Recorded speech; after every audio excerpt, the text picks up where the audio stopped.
Assalamualaikum warahmatullahi wabarakatuh. Saya Rene Mirfasya dengan NIM 2210 Di sini saya akan melakukan presentasi case 1 Migraine Non-Aura dari blok NBS atau Neuro Behavior System. Dimana dimulai dari Tuan N, dia berusia 59 tahun. Dia itu datang dengan keluhan nyeri kepala berdenyut sejak 1 hari yang lalu. Didapatkan diagnosisnya adalah migraine non-aura.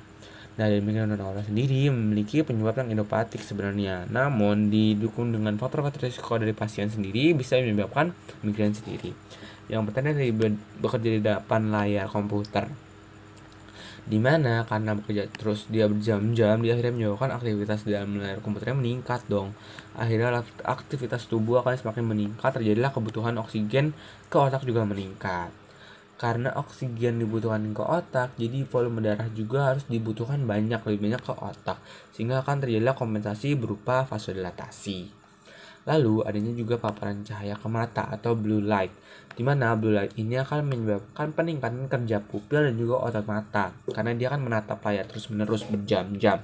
Akhirnya akan menyebabkan aktivitas dari nervus 3 dan juga nervus 5-1 di ramus ophthalmicus itu meningkat, di mana nervus 3 itu merupakan okulomotor untuk mengatur diameter pupil,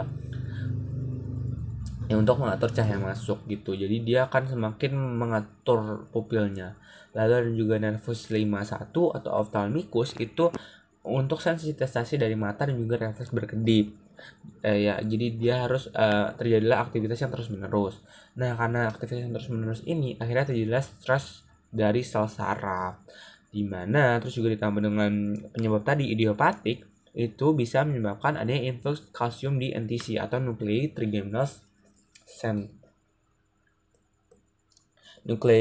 trigeminal centralis, di mana di NTC ini itu akan terjadilah banyak influx dari kalsium. Itu bisa jadi karena stres dari sel saraf juga, dan juga idiopatik, dia tiba-tiba sudah ada aja kalsium banyak gitu. Nah, kalsium sendiri ini kan bisa menyebabkan eksitasi ya.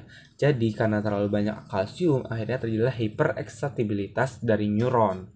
Jadi neuron itu lebih gampang untuk eksitasi, lebih gampang untuk depolarisasi. Akan terjadilah depolarisasi dari gelombang CSD atau cortical spreading depression. Di mana cortical spreading depression itu dimulai dari brainstem, akan terjadi depolarisasi terus menerus sampai ke occipital, terus sampai akhirnya di bagian frontal.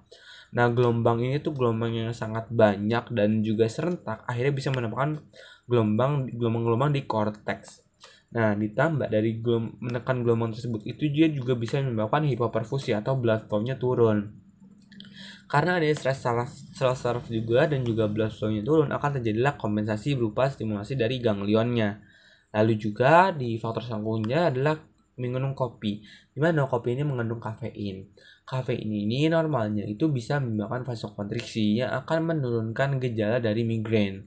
Tapi jika dilakukan terus-menerus, jadi kopinya terus dicoba terus, akhirnya malah menyebabkan terjadilah kompensasi dari tubuh gitu. Jadi yang harusnya vasokonstriksi dia sudah terbiasa, akhirnya malah akan jika dia vasokonstriksi malah akan vasodilatasi lagi gitu, yang malah akan memperparah gejala dari pasien ini.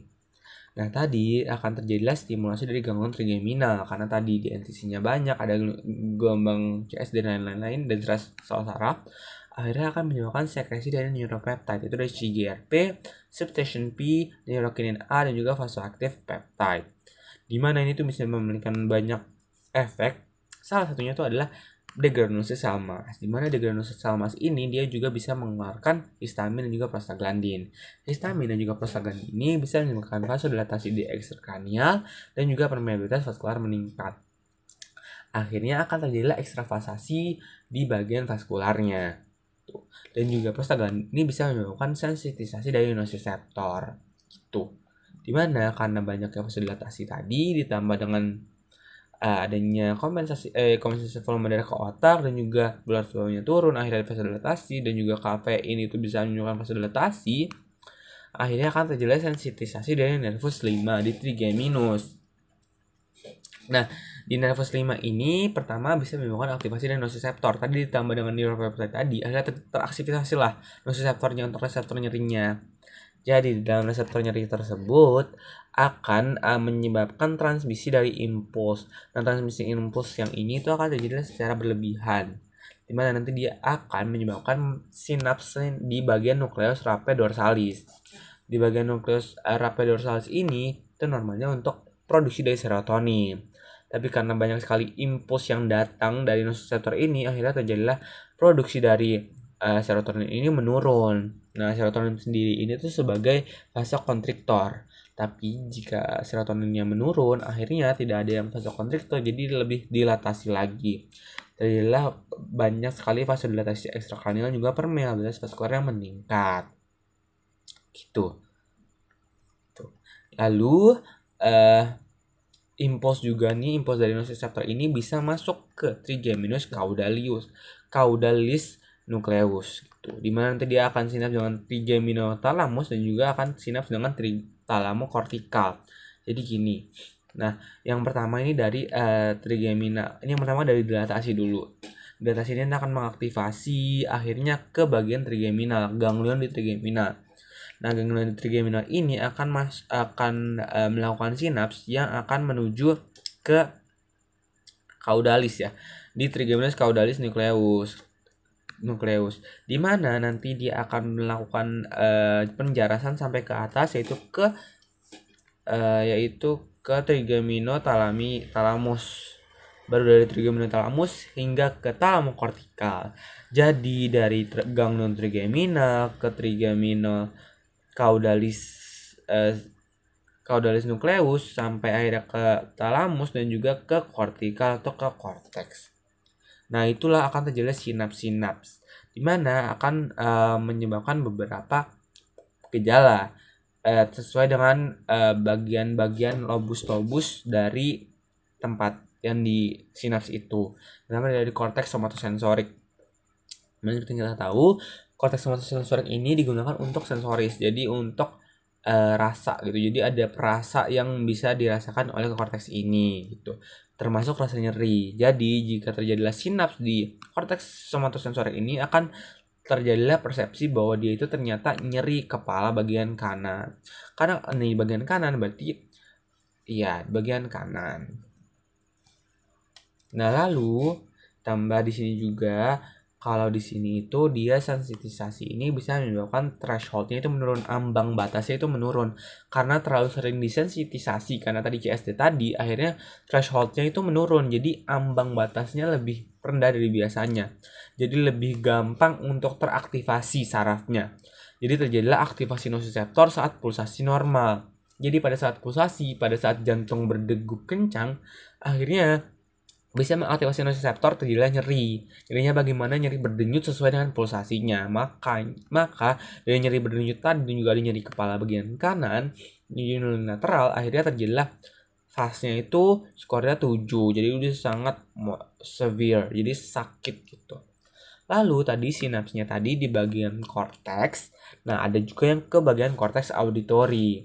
Di mana di korteks auditory ini untuk pendengaran. Jadi karena banyaknya sinaps tadi terjadilah alterasi persepsi di bagian fonofobia. Jadi jika ada suara yang keras sedikit aja bisa menyebabkan ketidaknyamanan gitu. Lalu yang terakhir ada korteks visual, di mana di korteks visual ini di lobus occipitalis, kalau tadi korteks auditory di temporalis, ini di occipital, itu akan terjadilah alterasinya berupa fotofobia. Jadi saat dia melihat cahaya yang sangat terang bisa nggak nyaman gitu. Itulah untuk fotofobia. Lalu dari transmisi impuls juga dia bisa masuk ke nukleus salivatory superior. Di bagian salivatory superior ini dia akan menyebabkan pengaktifasi dari CTZ atau chemoreceptor triggering zone yang ada di posrema di bagian otak, dimana gunanya itu untuk merangsang mual dan juga muntah. Karena teraktivasi tadi atau terimpulsnya ada, akhirnya terjadilah dari gejala pasien itu mual dan muntah atau nausea gitu. Nah, ini untuk patofisiologinya. Nah, lalu untuk tata laksananya sendiri dari awal tuh ada yang terapi abortif, di mana terapi abortif ini Ada yang non spesifik dan juga spesifik. Pertama tuh bisa diberikan namanya ibuprofen atau sebagai NSAID untuk mencegah rasa nyerinya. Jadi ibuprofen 400 hingga 800 mg per 6 jam itu digunakan untuk non spesifik. Tetapi jika tidak ada respon dari ibuprofen ini, bisa langsung diberikan yang spesifik, yaitu berupa golongan triptan, yaitu ada sumatriptan 30 mg oral. Dimana ini dia akan berkaitan dengan reseptor serotonin. Nanti serotonin akan menurunkan sekresi dari neuropeptide tadi, akhirnya dia lebih menyebabkan vasokonstriksi. Jadi dia vasokonstriksi jadi dia lebih tidak nyeri gitu. Nah, lalu ada nyeri terapi simptomatik juga karena tadi adanya nausea, dia bisa diberikan metoclopramid 10 mg oral untuk nauseanya. Ya. Lalu ada juga edukasi itu berupa SEEDS, di mana kalau di SEEDS ini itu dia ada sleep, exercise, eat, diary, and stress gitu. Jadi untuk tidurnya itu dia harus diberikan tidur yang maksimal, misalnya dari 7 sampai 8 jam, exercise itu olahraga 30 sampai 60 menit, 3 sampai 5 kali seminggu. Makannya juga harus dengan makanan yang bergizi, terus juga hidrasinya harus adekuat, dan juga kalau bisa tadi mengurangi kafein. Lalu diary itu bisa memonitor gimana migrain ini masih kerasa apa enggak.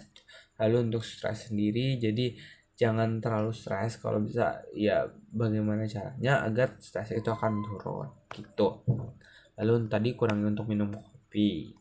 Dan juga kalau di sini kan dia bekerja di depan layar komputer, kalau bisa dikurangin atau mencari cara agar tidak di komputer terus gitu. Itu saja yang mungkin bisa saya sampaikan. Terima kasih.